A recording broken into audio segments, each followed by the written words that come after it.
जय हिंद साथियों, आज की इस वीडियो में एसएससी एमटीएस एग्जाम को क्रैक करने के लिए 50 टॉप लेवल के ऐसे कॉन्सेप्ट आपको करवाए जाएंगे जो पूरी सामान्य ज्ञान को कवर अप करेगा। तो मेरा मानना है कि इन सभी क्वेश्चंस को आप लोग देख लीजिएगा और इन क्वेश्चन से रिलेटिव जो इंपॉर्टेंट चीजें मैं आपको बताऊं साथियों उनको देख लीजिएगा।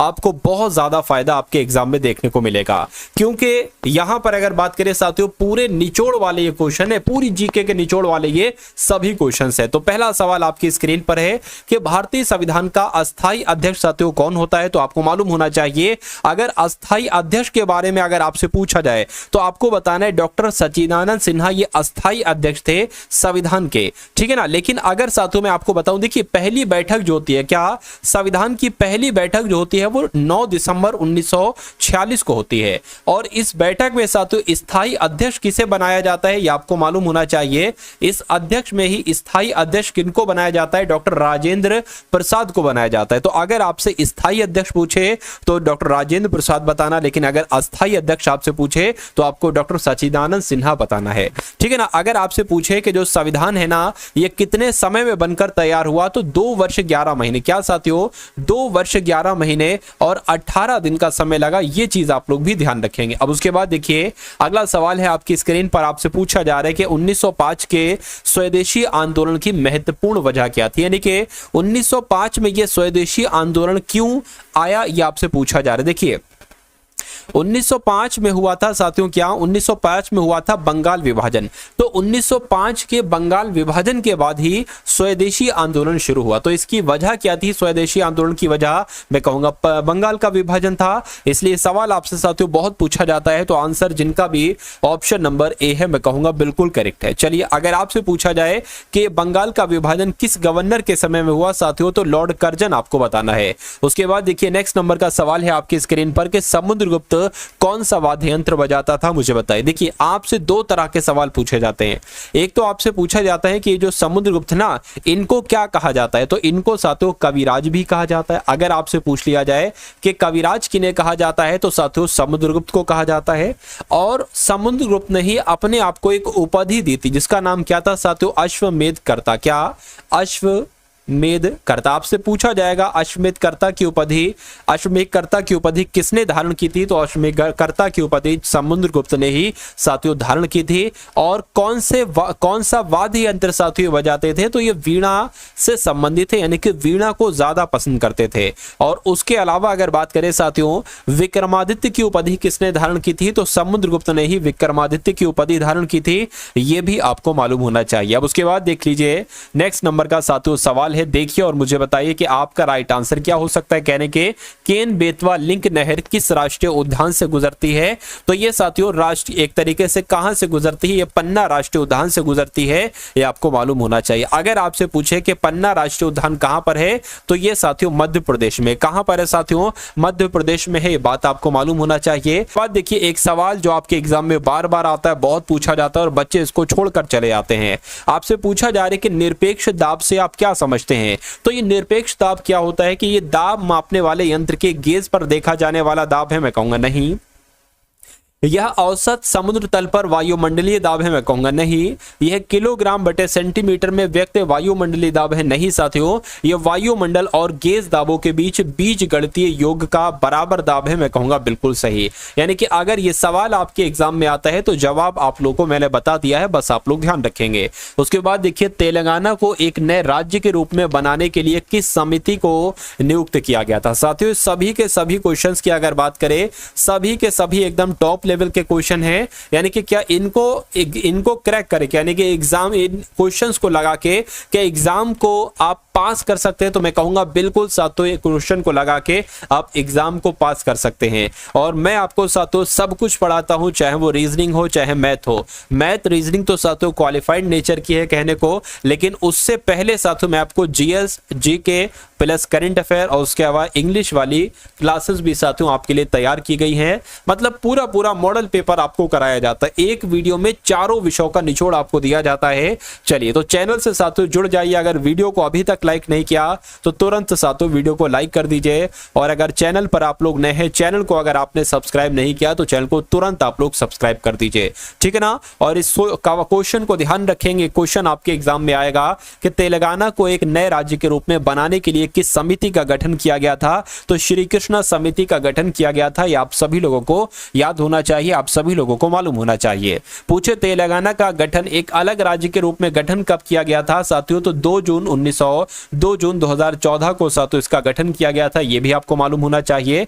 प्रत्येक वर्ष कितने श्रेणियों में नोबेल पुरस्कार दिया जाता है, मुझे बताइए। देखिए कौन कौन से साथियों क्षेत्र में दिया जाता है। एक तो आप लोग ध्यान रखेंगे साथियों, साहित्य के क्षेत्र में दिया जाता है। क्या साहित्य के क्षेत्र में दिया जाता है। उसके अलावा अगर बात करें साथियों, भौतिक के क्षेत्र में दिया जाता है। क्या भौतिक के क्षेत्र में हो गया। उसके अलावा साथियों रसायन के क्षेत्र में हो गया, ठीक है ना। चिकित्सा के क्षेत्र में हो गया। क्या साथियों, चिकित्सा के क्षेत्र में हो गया। उसके अलावा विज्ञान के क्षेत्र में हो गया, ठीक है ना, विज्ञान के क्षेत्र में हो गया। और साथियों अर्थशास्त्र के क्षेत्र में हो गया, ठीक है ना। चलिए तो इतनी बात आप लोग ध्यान रखेंगे साथियों। चलिए उसके अलावा शांति के क्षेत्र में हो गया। क्या साथियों, शांति के क्षेत्र में हो गया। तो ये कितने हो गए साथियों, कुल मिला के 6 हो गए, ठीक है ना। देखिए साहित्य के क्षेत्र में, भौतिक के क्षेत्र में, ठीक है, रसायन विज्ञान, चिकित्सा विज्ञान, ठीक है ना, और अर्थशास्त्र और शांति के क्षेत्र में। तो ये कुल मिला के 6 हो गए। तो 6 आपका साथियों बिल्कुल सही जवाब हो जाएगा। उसके बाद देखिए अगला सवाल है आपके स्क्रीन पर, वेल्थ ऑफ नेशन पुस्तक के लेखक कौन है, मुझे बताइए। साथियों इस वीडियो की अगर बात करें, इस वीडियो में मैं आपको जो क्वेश्चंस दे रहा हूं और जो उनसे संबंधित क्वेश्चंस आपको दे रहा हूं, जो उनसे संबंधित चीजें मैं आपको बता रहा हूं ना, प्रश्न से संबंधित चीजें, वो आपके एग्जाम में क्वेश्चंस के रूप में आएंगी। तो जो इंपॉर्टेंट जानकारी मैं आपको दे रहा हूं साथियों, वो आप लोग जरूर ध्यान रखिएगा। तो वेल्थ ऑफ नेशन पुस्तक के लेखक कौन है साथियों, एडम स्मिथ हैं। कौन है साथियों, एडम स्मिथ हैं, आप लोग ध्यान रखेंगे। अच्छा, मोहन राकेश की एक रचना बहुत पूछी जाती है कि आधे अधूरे। क्या साथियों, अगर बात करते हैं यहां पर साथियों, आधे अधूरे किसकी रचना है, तो मोहन राकेश की रचना है। अगर प्लूटो की अगर बात करें साथियों, एक रचना है रिपब्लिक। क्या रचना है साथियों, रिपब्लिक इनकी एक रचना है, ये भी आपको ध्यान रखना। उसके बाद देखिए बुलंद दरवाजा अकबर ने किस उपलक्ष्य में बनवाया था, मुझे बताइए। तो बुलंद दरवाजे की अगर बात करते हैं साथियों, गुजरात विजय पर, ठीक है ना, गुजरात विजय पर बनाया था। इसलिए सही जवाब आपका जाएगा ऑप्शन नंबर सी के साथ। और जिनका आंसर यहां पर ऑप्शन नंबर सी के साथ है, मैं कहूंगा आंसर आपका बिल्कुल करेक्ट है। ओलंपिक खेलों की शुरुआत की गई। तो ओलंपिक खेलों की साथियों शुरुआत कब की गई, 1896 में ही ओलंपिक खेलों की शुरुआत की गई। आप सभी लोग याद रखेंगे कहां की गई ओलंपिक खेलों की शुरुआत, तो साथियों यूनान के एथेंस में की गई। कहां, यूनान के एथेंस में। आप लोग ध्यान रखेंगे यूनान के एथेंस में ही ओलंपिक खेलों की शुरुआत की गई। आप सभी लोगों को यहां पर याद रखना है। उसके बाद देखिए अगला सवाल है कि गुजरात और महाराष्ट्र की स्थापना कब हुई, मुझे बताइए। ये दोनों सवाल आपसे पूछे जाएंगे अलग अलग करके कि गुजरात की स्थापना कब हुई, तो आपको 1 मई 1960 बता देना है। अगर महाराष्ट्र की स्थापना के बारे में पूछे तो आपको 1 मई 1960 बता देना है।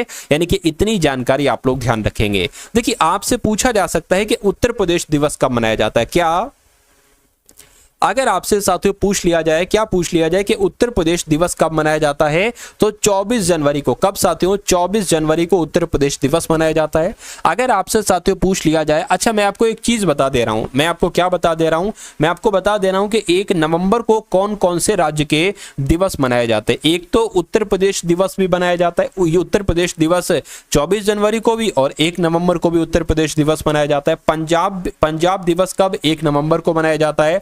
हरियाणा, ठीक है ना, अगर बात करें हरियाणा दिवस, ये भी साथियों। और उसके अलावा आप लोग ध्यान रखेंगे कर्नाटक दिवस अगर आपसे पूछा जाए तो कर्नाटक की स्थापना दिवस भी 1 नवंबर को मनाया जाता है। केरल का भी साथियों 1 नवंबर को मनाया जाता है। आंध्र प्रदेश दिवस की अगर बात करें तो आंध्र प्रदेश दिवस भी 1 नवंबर को ही मनाया जाता है। तो इतनी जानकारी आप लोग ध्यान रखेंगे साथियों। इन 50 क्वेश्चंस के माध्यम से मैं आपके तकरीबन 150 से 200 तक क्वेश्चन साथियों करवा दूंगा, ठीक है ना। तो एग्जाम से पहले पहले अगर आपका एग्जाम है कुछ समय के बाद, तो मैं कहूंगा इन सारी चीजों को आप देख कर जाएंगे, इन सभी चीजों को आप साथियों क्लियर करके जाएंगे, आपका एग्जाम बहुत आसानी से क्रैक हो जाएगा। संविधान का संशोधन भारतीय संविधान के किस अनुच्छेद में दर्शाया गया है, मुझे बताइए। तो ये तो साथियों अनुच्छेद 368 में, क्या जो संविधान में संशोधन है ना, ये कहां पर साथियों किया गया है, ये अनुच्छेद 368 में किया गया है। आपको ध्यान होना चाहिए, आपको याद होना चाहिए। जुलू जनजाति किस देश से है, यानी कि जुलू जनजाति ये कहां की है, ये कहां निवास करते हैं, तो मैं कहूंगा दक्षिण अफ्रीका के नेटाल प्रांत में साथियों जुलू जनजाति पाई जाती है। अगर आपसे साथियों पूछ लिया जाए कि बेद्धा जनजाति कहां पाई जाती है, क्या अगर आपसे साथियों पूछ लिया जाए कि बेद्धा जनजाति कहां पर पाई जाती है, क्योंकि पहले भी कई बार ठीक है ना पूछा जा चुका है, तो बेद्धा जनजाति आप लोग ध्यान रखेंगे श्रीलंका में। कहां पर पाई जाती है साथियों, श्रीलंका में पाई जाती है, ठीक है ना, ये चीज भी आप लोगों को मालूम होना चाहिए। चलिए अब उसके बाद देखिए अगला सवाल है कि भारत का पहला कार्यवाहक प्रधानमंत्री कौन थे। तो भारत के पहले कार्यवाहक प्रधानमंत्री गुलजारी लाल नंदा थे। कौन थे साथियों, गुलजारी लाल नंदा थे, आपको मालूम होना चाहिए। अच्छा यहां पर प्रधानमंत्री की बात आई है, तो पहले प्रधानमंत्री तो साथियों आप सभी को पता है पंडित जवाहरलाल नेहरू थे, लेकिन एक सवाल आपसे पूछा जाता है कि सबसे बड़ा कार्यकाल किसका रहा है, यानी कि सबसे लंबा कार्यकाल किसका रहा है, तो पंडित जवाहरलाल नेहरू का ही रहा है। लगभग साथियों 16 साल, क्या 16 साल 9 महीने का इनका कार्यकाल रहा है, ये भी आप लोग याद रखेंगे।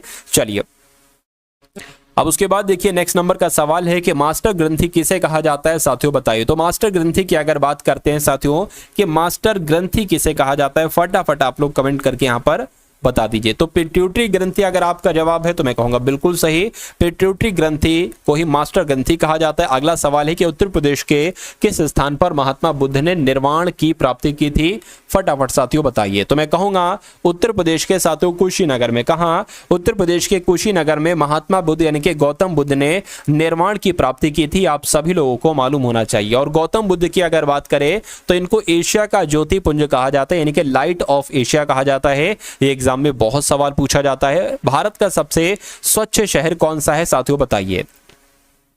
तो भारत का सबसे स्वच्छ शहर कौन सा है साथियों, इंदौर है। क्या भारत का सबसे स्वच्छ शहर इंदौर है। लेकिन अगर आपसे पूछा जाए क्या कि एशिया के सबसे बड़े गोवर्धन प्लांट का लोकार्पण कहां पर किया गया है, तो साथियों इंदौर में ही किया गया है, तो यह भी आप लोग ध्यान रखेंगे। चलिए अगर आपसे पूछ ले कि सबसे गंदा शहर कौन सा है, क्या सबसे मतलब सफाई सुथराई के मामले में सबसे गंदा शहर जो आया है वो पटना का नाम साथियों आया है, और सबसे स्वच्छ शहर, सबसे साफ सुथरा शहर इंदौर का नाम आया है। चलिए अब उसके बाद देखिए नेक्स्ट नंबर का सवाल है, चलिए कि निम्नलिखित में से कौन सा सुमेलित नहीं, यानी कि इनमें से कौन सा सुमेलित नहीं है साथियों, फटाफट मुझे आंसर आप लोग कमेंट करके बता दीजिए।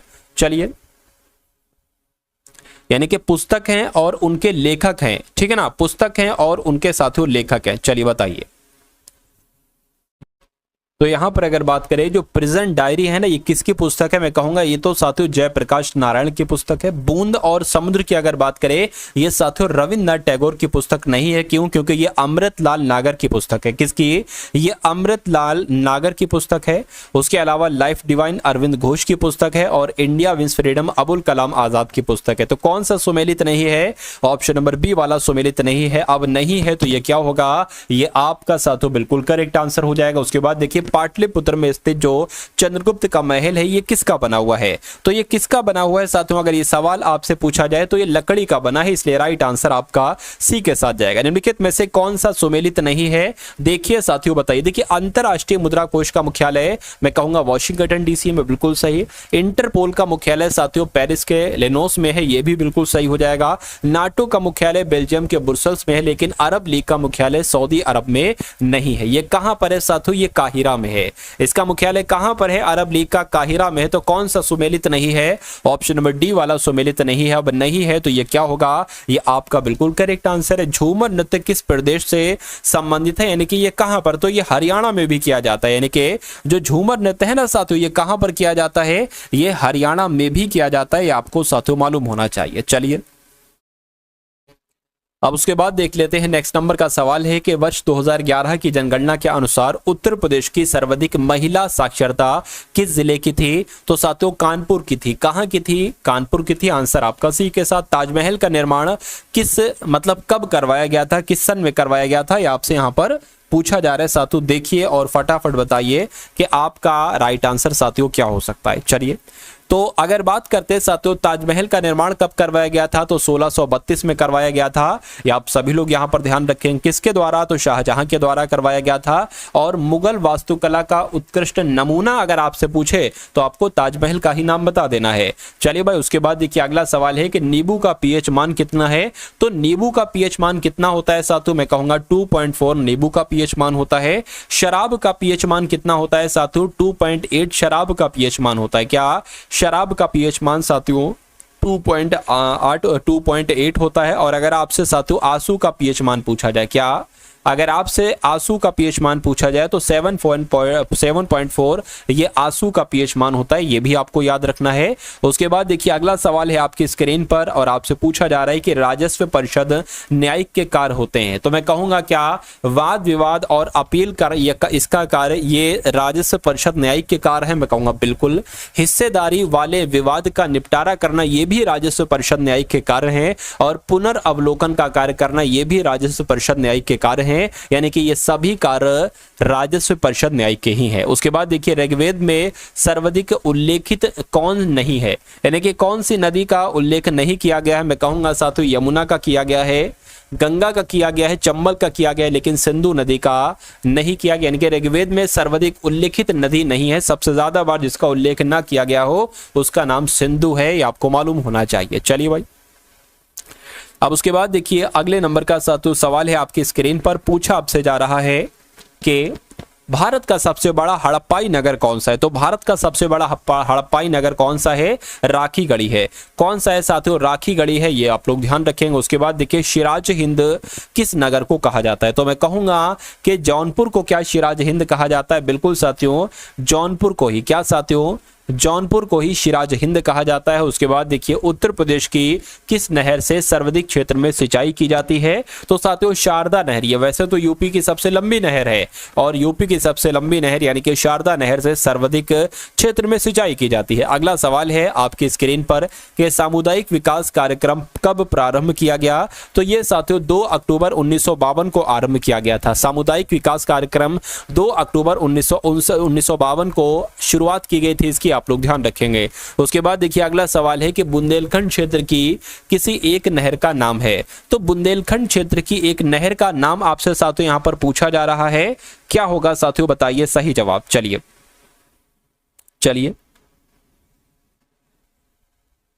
साथियों, अगर आपने अभी तक इस वीडियो को लाइक नहीं किया है तो तुरंत साथियों वीडियो को आप लोग क्या कर दीजिए, लाइक कर दीजिए। और जो लोग भी चैनल पर नए हैं चैनल को साथियों तुरंत आप लोग क्या कर दीजिए, सब्सक्राइब भी कर दीजिए। चलिए, तो बुंदेलखंड क्षेत्र की एक नहर का नाम तो साथियों बेतवा नहर यहां पर मैं बता सकता हूं। उसके बाद देखिए 10 मई 1857 को भारत के महान सिपाही विद्रोह का प्रारंभिक विस्फोट कहां से हुआ था। तो ये साथियों मेरठ से हुआ था। ये कहां से हुआ था, ये मेरठ से हुआ था। उसके बाद देखिए चकबंदी लेखपाल किसके अधीन होता है। तो चकबंदी लेखपाल चकबंदी आयुक्त के अधीन होता है। अगला सवाल देखिए कि वर्ष 2011 की जनगणना के अनुसार उत्तर प्रदेश में सबसे कम जनसंख्या वाला जिला कौन सा है। तो किसकी बात चल रही है साथियों, महोबा की बात चल रही है। महोबा आपका राइट आंसर है। राजकीय वन किसे कहते हैं। तो राजकीय वन की अगर बात करें, सवाल आपके एग्जाम में पूछा जा सकता है।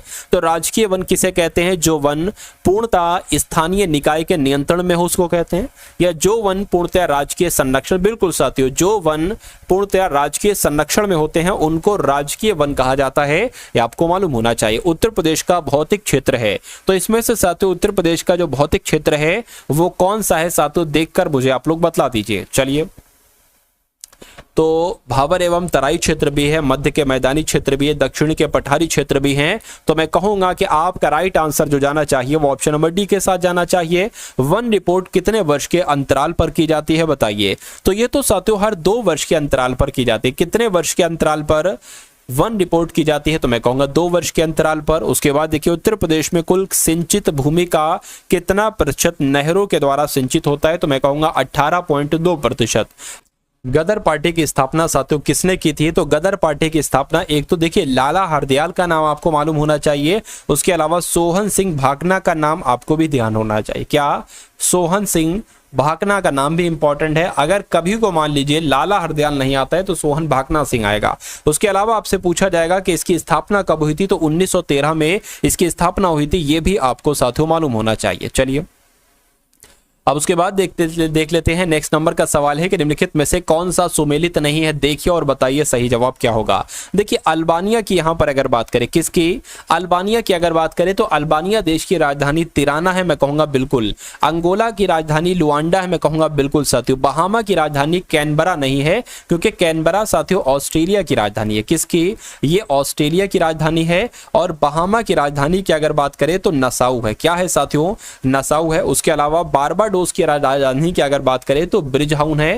यानी कि कौन सा सुमेलित नहीं है, तो मैं कहूंगा ऑप्शन नंबर सी वाला सुमेलित नहीं है। अब नहीं है तो यही आपका राइट आंसर है। उसके बाद देखिए विश्व उपभोक्ता अधिकार दिवस कब मनाया जाता है, मुझे बताइए। तो विश्व उपभोक्ता अधिकार दिवस कब मनाया जाता है साथियों, 15 मार्च को मनाया जाता है। कब, 15 मार्च को विश्व उपभोक्ता अधिकार दिवस मनाया जाता है। उसके अलावा अगर मान लीजिए कल को आपके एग्जाम में पूछ ले कि विश्व जल दिवस कब मनाया जाता है, क्या साथियों, विश्व जल दिवस कब मनाया जाता है, तो विश्व जल दिवस आप लोग ध्यान रखेंगे 22 मार्च को मनाया जाता है। अगर आपसे पूछ ले कि विश्व टीबी दिवस कब मनाया जाता है साथियों, क्या विश्व टीबी दिवस कब मनाया जाता है, तो ये 24 मार्च को मनाया जाता है। और अगर पृथ्वी दिवस आपसे पूछ लिया जाए कि पृथ्वी दिवस कब मनाया जाता है, तो पृथ्वी दिवस साथियों 22 अप्रैल को मनाया जाता है। उसके बाद देखिए अगला सवाल है कि राज्यसभा की सदस्यता ग्रहण करने के लिए न्यूनतम आयु कितनी होनी चाहिए। तो न्यूनतम आयु कितनी होनी चाहिए साथियों, 30 वर्ष होनी चाहिए। ये आप लोग यहां पर याद रखेंगे। अगला सवाल है आपकी स्क्रीन पर कि भारत में हीरे का सर्वाधिक उत्पादन किस प्रदेश में होता है, बताइए। तो भारत में हीरे का जो उत्पादन है ना साथियों, ये उत्तर प्रदेश के पन्ना में होता है। यानी कि सॉरी, उत्तर प्रदेश नहीं बल्कि मध्य प्रदेश के पन्ना में होता है। और पन्ना की खाने कहां पर है साथियों, मध्य प्रदेश में है। ये पन्ना जिला है। तो पन्ना जिला कहां पर है, मध्य प्रदेश में है। मैं कहूंगा साथियों लगभग 32%, क्या कि मध्य प्रदेश की अगर बात करें तो ये देश का 32% हीरे का उत्पादन करता है।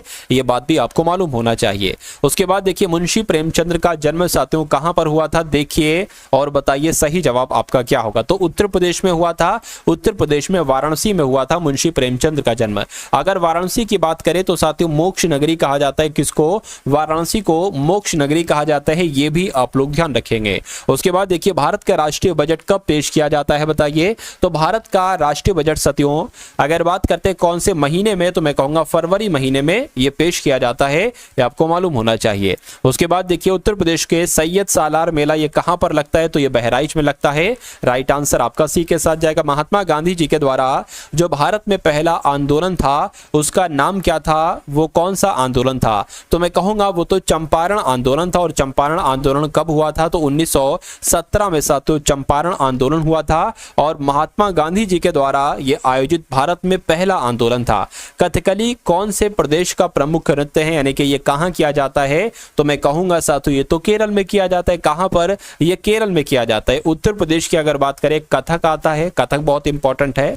तमिलनाडु की अगर बात करें साथियों भरतनाट्यम हो गया, ठीक है ना, भरतनाट्यम। और एक कोल्टम आप लोग ध्यान रखेंगे। कोल्टम कहां का नृत्य है, तमिलनाडु का लोक नृत्य है, ये आपको ध्यान रखना है। उसके अलावा अगर सुग्गी बहुत पूछा जाता है कि सुग्गी कहां का है भाई साहब, तो ये कर्नाटक का है। उसके बाद देखिए विटामिन डी की कमी से कौन सा रोग होता है, मुझे बताइए। चलिए देखिए अगर विटामिन डी की किसी व्यक्ति के अंदर कमी हो जाती है तो उसका ब्लड प्रेशर साथियों मतलब अचानक बढ़ जाता है। ब्लड प्रेशर की अगर दिक्कत आती है ना तो विटामिन डी की कमी से आती है। और विटामिन डी की कमी से कौन सा रोग हो जाता है, तो एनीमिया रोग हो जाता है। अगर आपसे पूछे कि जो आपका रतौंधी रोग है कौन से विटामिन की कमी होता है, तो विटामिन ए की कमी से होता है। बेरी बेरी विटामिन बी की कमी से होता है। और विटामिन सी की कमी से स्कर्वी नाम का एक रोग हो जाता है। उसके बाद देखिए अगला सवाल है आपकी स्क्रीन पर कि 2000 के नोट के पीछे किस चीज का चित्र दर्शाया गया है, मुझे बताइए। तो 2000 नोट के पीछे मंगलयान की तस्वीर है। किसकी तस्वीर है साथियों, मंगलयान की तस्वीर है। ये आप सभी लोगों को मालूम होना चाहिए, ठीक है ना। चलिए तो ये क्लास आपको कैसी लगी, इसमें आपने 50 टॉप लेवल के साथियों क्वेश्चन देखे, कैसे लगे ये क्वेश्चन तो आप लोग जरूर बताइएगा। इस चैनल पर अगर आप लोग नए हैं तो चैनल को सब्सक्राइब करके बेल आइकन पर जरूर क्लिक कर लीजिएगा।